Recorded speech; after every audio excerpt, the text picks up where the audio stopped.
So I would start by first thanking the members of the Scientific Organizing Committee for inviting me here, and also the local organizing committee for making absolutely seamless arrangement.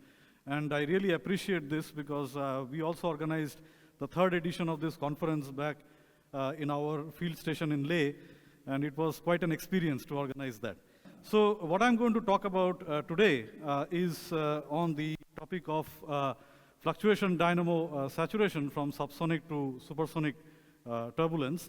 And just to give you a head start, so this is two-dimensional slices. The top half of the slice represents the normalized density, and the bottom half represents the normalized strength of the magnetic field.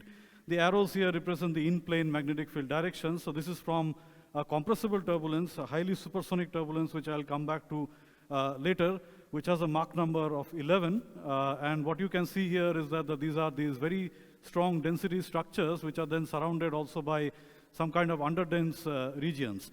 And the motivation here of this talk is to understand how this kind of a dynamo operates in such extreme environments, and what physics we can learn about the nonlinear saturation behavior of these dynamos. So here is a brief outline of my talk. So I'm going to sort of give you a brief introduction to fluctuation dynamos in the MHD framework. And then the main focus of this talk will be on the saturation of fluctuation dynamos, where two basic questions arise. So one is that very simple question to frame but difficult to address. So one is that how does the dynamo saturate, and which factors play a deciding role, more so in compressible flows. So to address these two questions, so I will take two approaches which are sort of complementary to each other. So at first, I will look at dynamo saturation at magnetic Prandtl number of 1 regime for varying degrees of flow compressibility. And there we ask the question that, are the controlling factors independent of the flow regime, or there is some dependency based on what flow regime you use? And secondly, in the second approach involves that at a constant flow compressibility, so compare the dynamics of PM equals 1 and PM larger than 1 cases, and ask the question that, is the dynamo saturation sensitive to the relation between the velocity and the magnetic field scales? So, and then of course there is this customary conclusions where I will present only some of the highlighted points. So the content of today's talk is actually covered in these two publications. So this one has been accepted, and it is almost going to be in press in a few days from now. So to start with, so fluctuation dynamos, so it is now widely accepted that any dynamically insignificant seed magnetic field can be amplified by a three-dimensional random or a turbulent flow in a conducting medium, and to equipartition strengths. And this process is mainly referred to as the fluctuation dynamo, so which is at the heart of magnetic field generation in systems like galaxy clusters and also in the turbulent ISM. So at a very basic level, so what happens is that you tap the kinetic energy in the turbulent fluid motions to amplify the magnetic energy, and the growth of the magnetic field happens by a combination of random stretching and compression of the field lines. The evolutionary phases of the field growth comprises of a kinematic phase where the field is initially weak, and then there is a phase of slower growth called the intermediate phase, and eventually saturation. So the theoretical foundations of how one can amplify the magnetic field in such turbulent flows was actually like put forward by Batchelor way back in the 1950s, and then pioneered by Zeldovich, Ruzmaykin, Sokolov, the Russian school of scientists, who showed that this is a cartoon diagram, a very simple cartoon diagram, where you can imagine this as a flux tube, and you stretch this flux tube, and if you repeat this in an infinite sequence of random stretching, you will eventually end up with a net growth of the magnetic field. So I'm not going into the details of the thing, because that itself can be a course in itself. So, but this is mainly the bottom line of the thing. And the average magnetic energy evolution is actually governed by a competition between all these different terms, which either help in the growth or the decay of the magnetic energy. So if you, as I was telling, that the growth of the magnetic field happens through a large number of different phases. So here is one example of that. So what is shown on the first panel, top panel, is the RMS Mach number of the flow. and on the bottom panel is the ratio of the magnetic to kinetic energy. And what you can see, let's say for this black line, is that there is a growth, a kinematic phase of growth, and followed by some intermediate phase over here, and then it eventually saturates. And this is the typical structure of the magnetic fields which are shown over here. This slice is in the kinematic phase. This shows the snapshot of the normalized Z component of the magnetic field. And also here, it's in the saturated phase. And what you immediately see is that the saturated phase consists of elongated folds, folded structure, where the field lines are oppositely directed, and there is a finite width of these folds. So the question then is that how does the dynamo saturate in this phase? So before I delve into those details, so let me summarize for you some of the main properties of this dynamo. So the beauty of this dynamo is that it is generic in any random or a turbulent flow where the magnetic Reynolds number exceeds a certain critical value, which is usually like of the order of 200 or so, confirmed from numerical simulations. And this criticality, or the need for such a critical RM, mainly arises because the fluctuation dynamo is essentially a competition between inductive growth and resistive dissipation. The field is amplified on the eddy turnover time scale. So if the velocity on a length scale is L, and L is the size of your eddy, you can construct a time unit out of it, which you can show is proportional to L to the power alpha, where alpha equals to 2/3 is for subsonic flows and half for supersonic flows. The important point here is that the growth time is like of the order of 0.3 gigayears in a system like galaxy clusters, and of the order of 10 to the power 7 years in case of galaxies. And each of these growth times are much way less than the lifetime of these astrophysical objects. What that essentially implies is that the fluctuation dynamo will have enough time to grow and magnetize the system in these things. And fields are correlated at the most on the scale of the turbulence, and the field structure appears to be highly intermittent in the sense that if you look at the probability distribution function of any of the component of the magnetic field, then you see that this is highly non-Gaussian field structure, and you see these long tails in the distribution of the PDF. So which tells you that these are intermittent. If you plot the PDF of the total magnetic field, then it essentially shows a log normal type of profile. Okay, so, so this is very different from the standard Gaussian random fields, okay, like what is essentially used in analytical calculations. Now, what about fluctuation dynamo saturation? So how does the dynamo saturate? So the standard theory, which has been there and also confirmed by numerical simulations, goes as follows.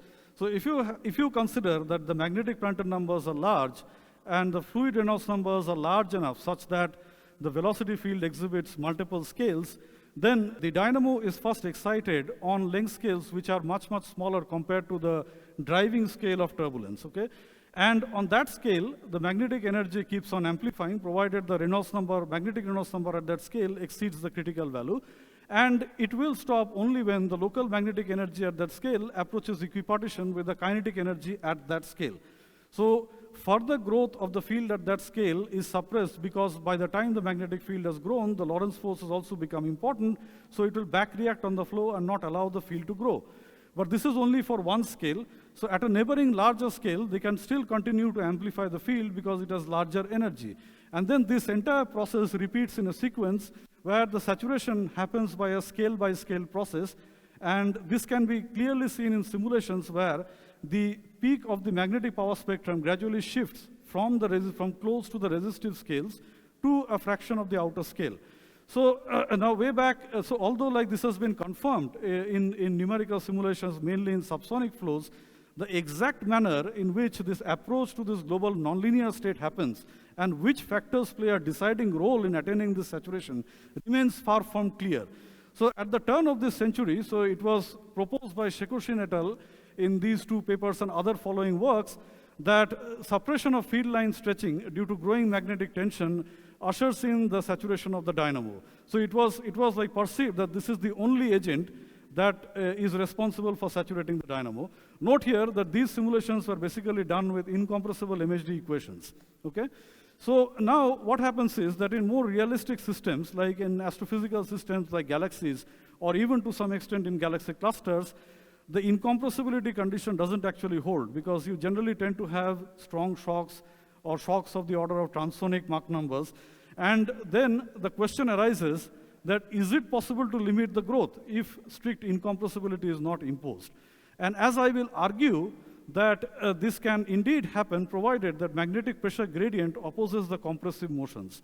So if you think of a simple picture, if you consider a region containing a flux of field lines, and let's say it has some magnetic field B and there is a length L, and you suppose want to stretch that, then what happens is that since it is already in the saturated state, the magnetic field is strong, so the pressure due to the magnetic field will actually oppose the compression of the flux tube. So it will not allow the cross-sectional area of the flux tube to decrease. And therefore, the only way in which mass conservation can hold is for density to decrease in regions where the magnetic fields are strong, and vice versa. So now, is that actually true? Is the physical picture that I am proposing is true? So to examine that, so we explored dynamo saturation in non-ideal compressible flows with the flash code. And first we focused on these simulations at magnetic Prandtl number of 1 with RMS Mach numbers covering like from subsonic to modestly supersonic, and these RE and RM values at 512 cubed resolution. So before we come to understand this thing, let us first try to understand that what type of magnetic fields of what strength, can influence the saturation of the dynamo. So to see this, let us focus on this figure on the left, which basically shows the PDF of a quantity which goes as normalized magnetic field to the power of 3 times the PDF of the normalized magnetic field. So what I'm essentially doing here is that B square is nothing but the magnetic energy. So if you multiply that by the PDF of B by B RMS, it will give you the contribution to the energy per linear interval. If you multiply that by another factor of B by B RMS, which gives you the B by B RMS cubed, it will tell you the contribution to the energy per logarithmic interval. And I have shown this for 2 extreme cases, one for the subsonic and one for the supersonic. So the main bottom line that arises from this plot are 2 things. So first, in the kinematic phase, you see that there is a broad range of magnetic fields that can contribute to the growth of the dynamo. But what is also seen here is that in the supersonic case, fields, very strong fields, which are of the order of 10 times the RMS magnetic field, contribute comparable energy density as compared to the RMS magnetic fields, which is not the case in the subsonic flow. And this basically happens because supersonic flows introduce additional amplification due to compression, which broadens the high B tail. And secondly, even in the saturated phase, you see that very strong fields of the order of, let's say, 6 times the BRMS occurs with a probability which is larger than about 10 to the power minus 2. So the fluctuation dynamo saturation, in fluctuation dynamo saturation, particularly in compressible flows, it is not just only the volume filling BRMS level fields which contribute, but you could also have very strong magnetic fields that contribute to this one. And that is essentially the point. So let me now focus our attention on this plot, which shows the evolution of the Pearson correlation coefficient between the density and the magnetic field strength as a function of time, which is normalized with respect to the eddy turnover time. And this is shown again for the 3 different runs over here, starting from subsonic in blue to supersonic in red. And what you immediately see is that the starting point of all these runs are essentially different, okay? Although we start from the same initial density and the same magnetic field strength. And this tells you that even at very early times, the more compressible the turbulence you have, it basically starts compressing the magnetic fields and increasing the strength of the field. But what is also more important is that as the dynamo evolves, so the correlation becomes anti-correlated for subsonic turbulence, and it becomes uncorrelated or mildly anti-correlated for transonic, whereas in the supersonic case, it still stays positively correlated, but the degree of correlation slightly decreases. And this is the first sign that the magnetic pressure, the force due to magnetic pressure, is trying to oppose the compression of the flux tubes. So how do I see it more clearly? So let me now, before going into that, this is the evidence of this anti-correlation which we see at the subsonic Mach numbers. This is also clearly evident if you look at the 2-dimensional slices of the density fluctuations and the fluctuations in the magnetic energy. So imagine that, when you see this for the first time, it resembles something, right? It resembles a wrinkled cloth, a piece of cloth which has been wrinkled and folded at various locations, right? And what you also see from here is that in the very strong magnetic field regions, for example, this one, which appears like the alphabet C, the density fluctuations are actually weak, and vice versa. So now let me go over to the next slide, where we see much more clearer evidence of the magnetic pressure forces at work. And this is obtained by studying the nature of the alignments between the gradient of the density, the magnetic field, and the components of the Lorentz force. And what I plot over here is, in the 3 panels, the PDFs of the cosine of the angle between the magnetic field and the gradient of the density in the first column, the gradient of the density and the gradient of the magnetic field pressure in the second column, and the gradient of the density and the magnetic tension in the third column. The different rows again correspond to the different compressibility things.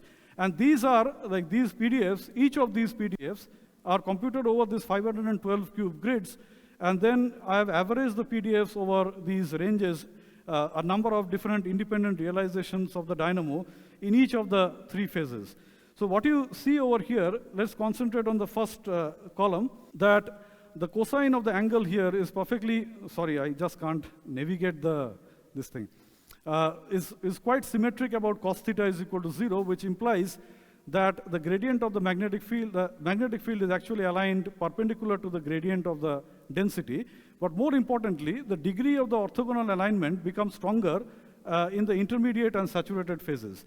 And this is basically telling you that as the magnetic pressure gains in importance, the force due to magnetic pressure tries to oppose the compression of these flux tubes. So the magnetic pressure, in a way, the force due to magnetic pressure doesn't allow, it basically tries to empty out the flux tubes rather than allow for a decrease in the cross-sectional area of the flux tube. This plot, the second column is far more interesting, because what you see over here is that at least in the subsonic case, there is initially no parallel alignment between the gradient of the density and gradient of the magnetic pressure. You only have an antiparallel alignment, which again basically reinforces the point, the physical picture, in a statistical sense.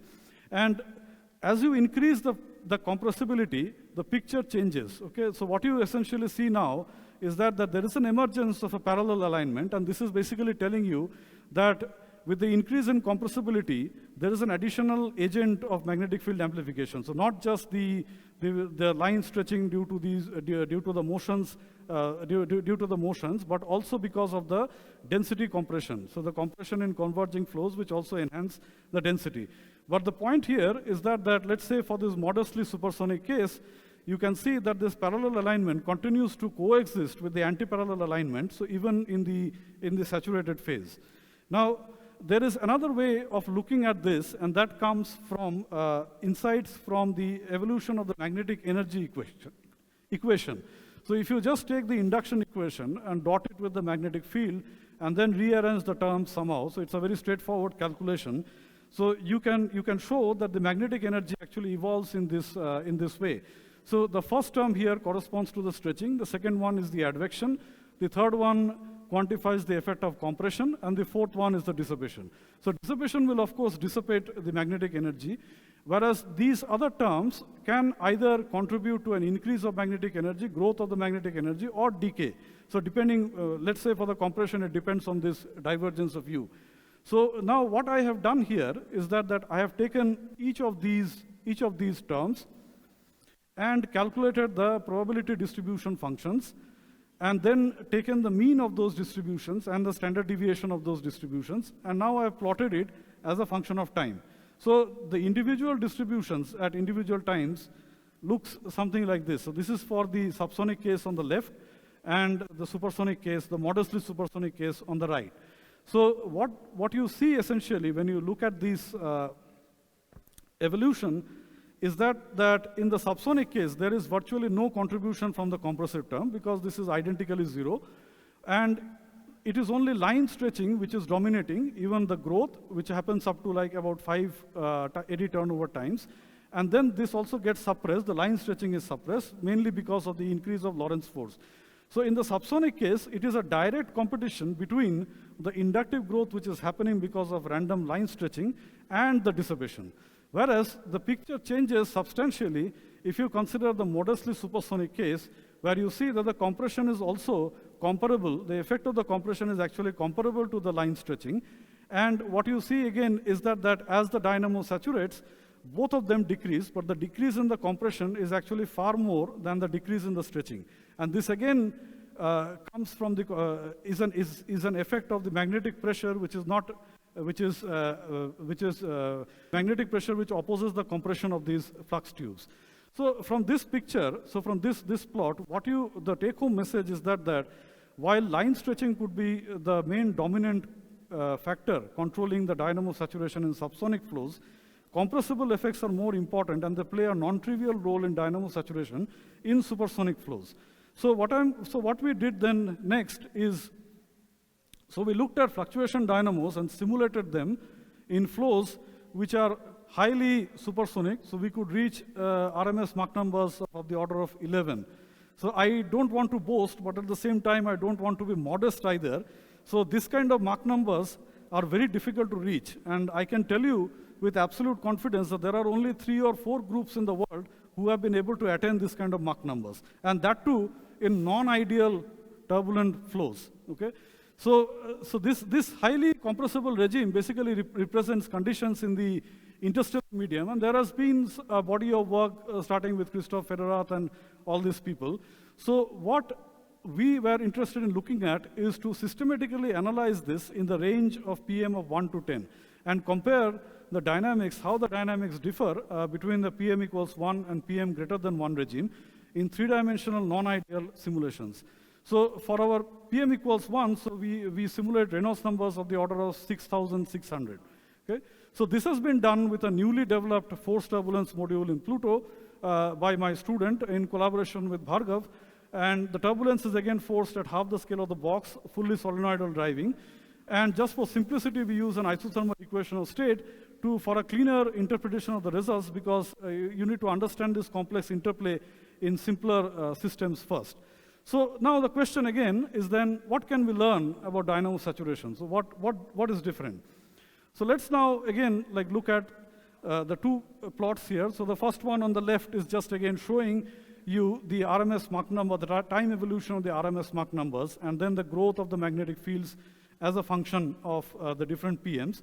So the behavior is actually sensitive because the growth rate and the saturation level all is sensitive to the PM, and this agrees with some of the previous studies which are already there in the literature.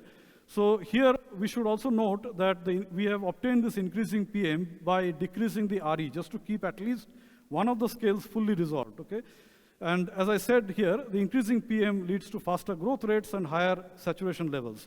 Now let us go back and revisit the plots that I had made earlier. So the first one here again shows the evolution of the Pearson correlation coefficient for these different PM runs. So this blue one is for PM equals 1, and this thing, other than the difference in the quantitative value, the behavior is actually quite similar to what we had seen for the modestly supersonic case. But as you increase the PM, so you see that this correlation actually starts dropping. Okay? So the RP decreases from the kinematic to saturation, but the decrease is more severe as you go on by increasing the magnetic Prandtl number. And this again highlights the role of magnetic pressure, which you can also see from this plot. So where I have isolated out the PDF of the cosine of the angle between the gradient of the density and the gradient of the magnetic pressure. And what you see over here is that the antiparallel alignment between these 2 unit vectors becomes increasingly more probable as you increase the magnetic Prandtl number. So now lastly, I just want to again revisit the analysis of the different terms contributing to the magnetic energy. And as I told you earlier, that in case of compressible flows, both random stretching and compression that drive field amplification. But does the relative influence of these 2 terms depend on the magnetic Prandtl number? And the answer to that is a resounding yes. So this is my complete strain tensor. And as you can see, that the strain tensor, the local stretching, is now also influenced by the flow compressibility.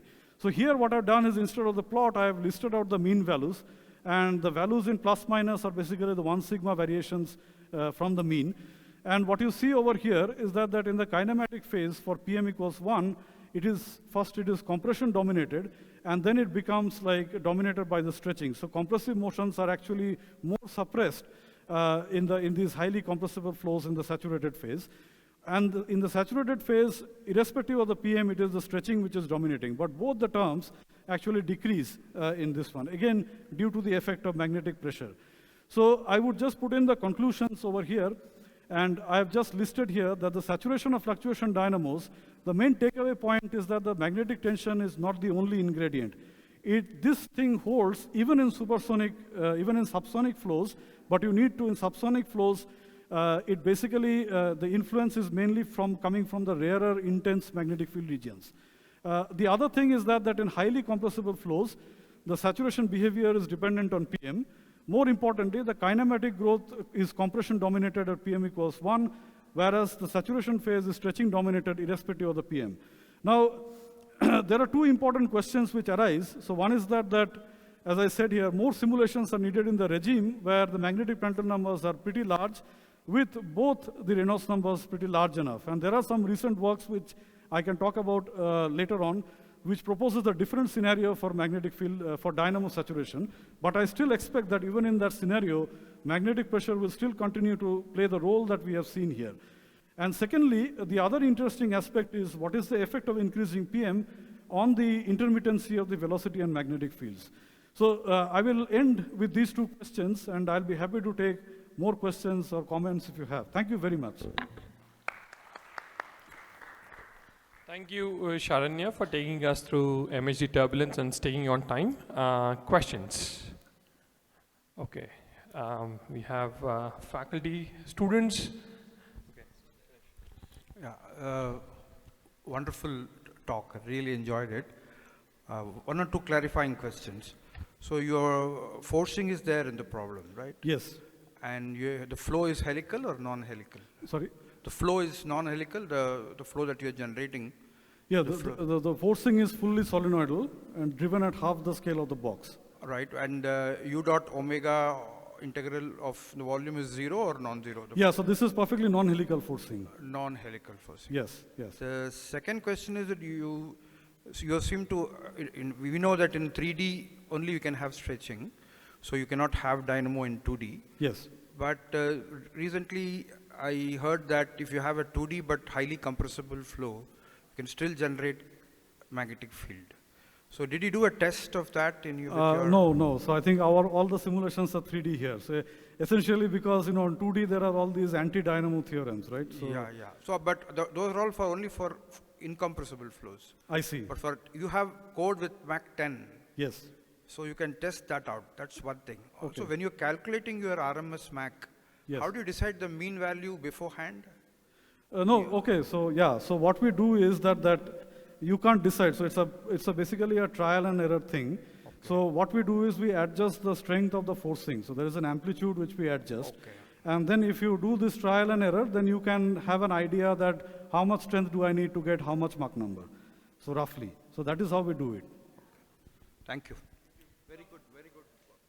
Hello, sir. From this one, yeah. Nice talk. So I have a question. Is there a universal scaling law for this supersonic turbulence? Sorry? Is there a universal scaling law for the supersonic turbulence? Yeah, that has been, I think, studied. So the scaling laws for supersonic turbulence, meaning, you have to be specific what you mean by scaling laws. Like the scaling of what? Like EK versus K. Sorry? EK versus K relation. Like EK versus K. Okay, so yeah, so that typically goes like a Burger's scaling, but let me just show you one of the slides. I didn't have the time to show it.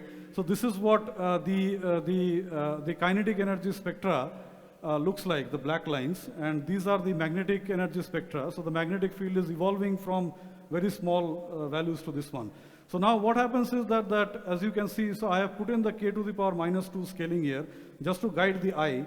So at this resolution of 512 cubes, so the scaling, I get a slightly steeper scaling. Now, there can be there can be two arguments of why I get a different scaling compared to this kind of a k to the power -2 scaling, because the Burger scaling actually holds for purely hydrodynamic compressible turbulence. So whether or not that scaling can be obtained even in the presence of a growing magnetic field, that is still a matter of debate.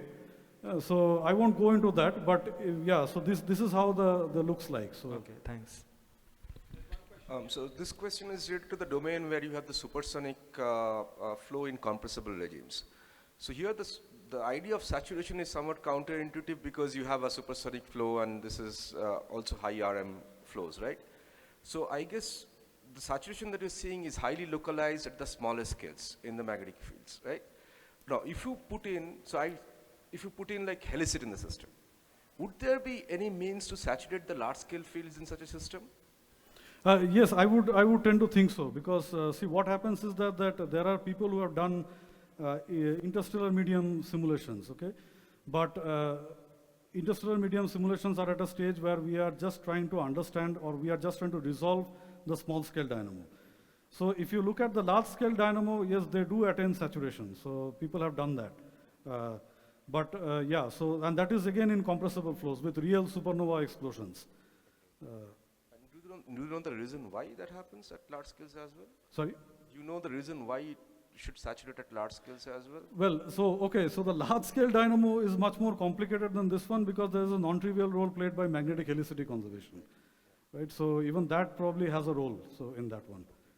Kind of related question. First of all, when people talk about fluctuation dynamo, rather than fluctuation theory, people often introduce delta correlated noise. Yeah. If you introduce that, I don't quite catch, had it been there already in your discussion or theory? Yes. And second related question is that, because noise and many astrophysical systems are, inherently noisy and which really play important role. So I'm just thinking, can you pinpoint a few important astrophysical site or any other site where these results would be the key result which require to explain some phenomenon?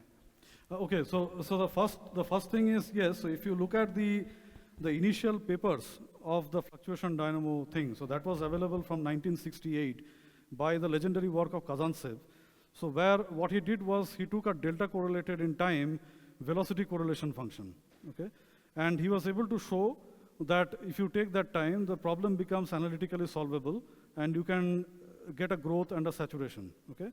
Now, what happens is, in reality, none of the things are delta correlated in time, in nature.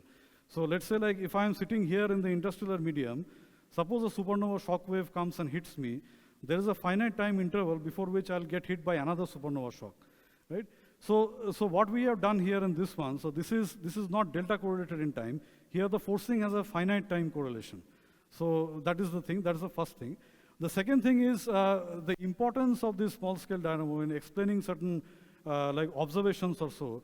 So first of all, like if you consider galaxy clusters, there is no rotation, overall noticeable rotation in galaxy clusters. So there is no large scale fluid helicity or something like that. So in there, it is only the fluctuation dynamo which can generate the magnetic fields that we see in galaxy clusters. Now the scale of the turbulence in galaxy clusters are of the order of 100 kiloparsec, the largest driving scales. So what we have done back in 2021 was we took one of these simulations at subsonic Mach numbers, and then we, assuming some energy spectrum for the cosmic rays, so we computed the synchrotron emissivity and even the depolarization statistics and all that. Although like radio halos are, they are not observed to be polarized right now, but maybe with the SKA, so they will have more resolution and more sensitivity, maybe whatever we predicted could come out to be true. So that is one area where definitely like there will be like game-changing, implications. Okay, thank you.